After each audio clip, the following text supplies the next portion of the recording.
Hi Asbjørn, hi Simon. Thanks for taking part of this interview. Welcome. You are from the Floor is Made of Lava. You recently made a new album. Can you tell us a little bit about that? Yeah, we released it in March, and it took us about 2 years to write and record and produce. Yeah.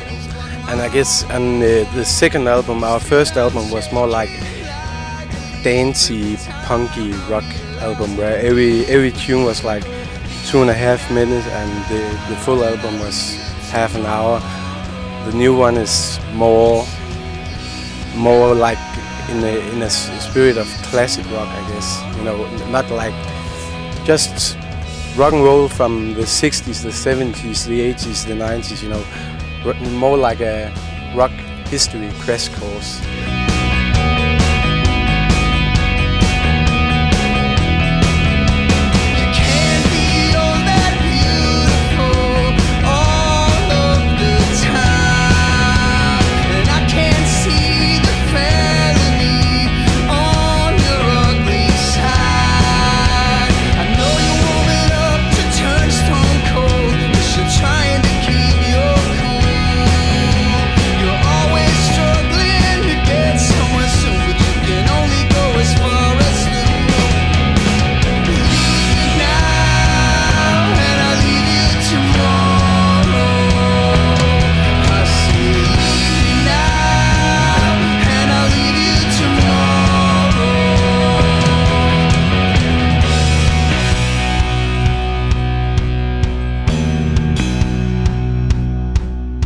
I think we wanted to experiment a lot more, because on the first album we kind of restricted ourselves a lot, because we didn't knew each other that well actually. I hadn't played with any of the guys before we started writing the old album, and it was a very dogmatic process, because we made all these kind of rules for ourselves. You know, we were not allowed to play chords on the guitar or play the right cymbal. So we really restricted ourselves a whole lot, and that was kind of what made that album sound as it did.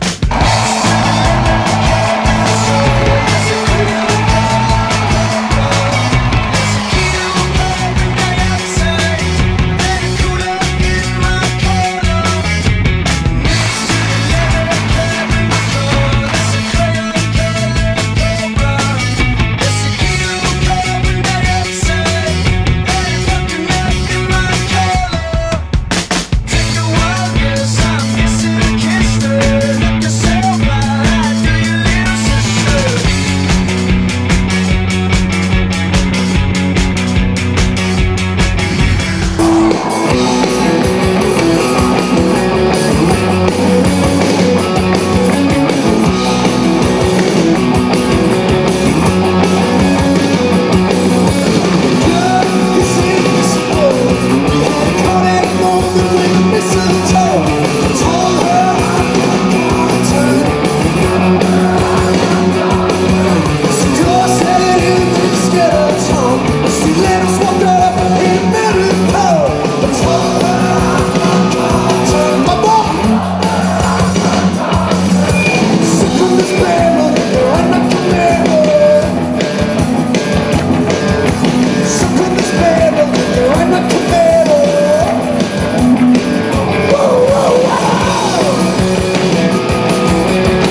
this time around we opened up for all that and said, well, fuck it, you know, let's just play from the heart and write some proper songs.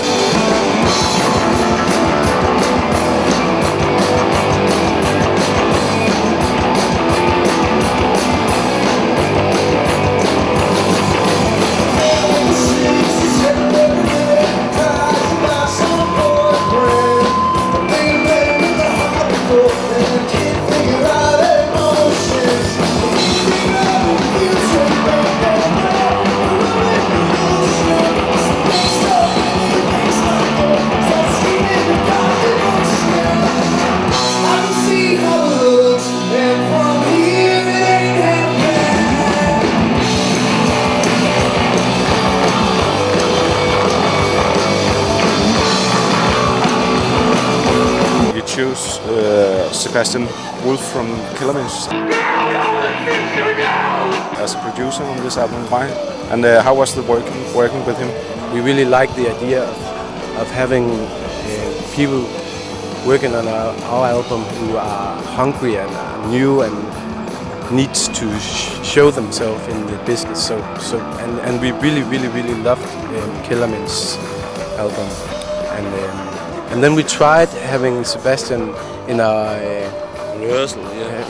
rehearsal space for 3 or 4 days, and we really clicked with him. It's always exciting to release new albums, but that was also why I was sort of puzzled about a band with as much success as The Floor Is Made of Lava has had, asking a person from Killerminch who is in a completely different place, which I thought was very brave and cool of them to sort of risk it and say we want to not do the obvious thing, but to just put aside all the sort of given aspects and just make a completely different record. He was quite amazing because we sent all the demos to him and let him play around with it, and then he sent them back to us, and he had made some rather radical changes to them, which we never thought of ourselves, you know, and that was kind of, you know, especially in you know, like adding more vocals, and he actually replayed all the instrument on the demos and sent them back. Sometimes he couldn't hear the lyrics, so he just made them up, you know, but it was quite impressive. Isn't it hard to see your work transformed into something new? Nah, because he really understand the ideas and the visions we had, so not at all. It's always difficult to know what's going on inside other musicians' heads, so getting to know what their vision was and talking to them about it, sort of getting an idea what kind of a record do you want to make, that was of course sort of the important thing to sort of agree upon early, I think, and they were very good about it. They were very specific about what they wanted, and they had really a vision about what they wanted their record to be, which makes my job easier.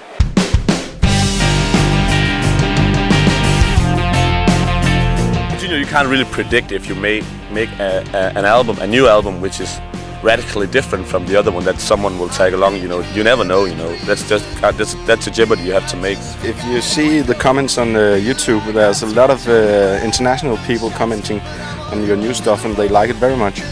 That's really nice. We would really like to go, you know, into all around the world to play. You know, the kind of music we make, I don't think that you can make a living on it in Denmark only. So it would be fantastic to go abroad and to whatever country. So maybe one day all we can do is play music. That's the goal for sure, you know.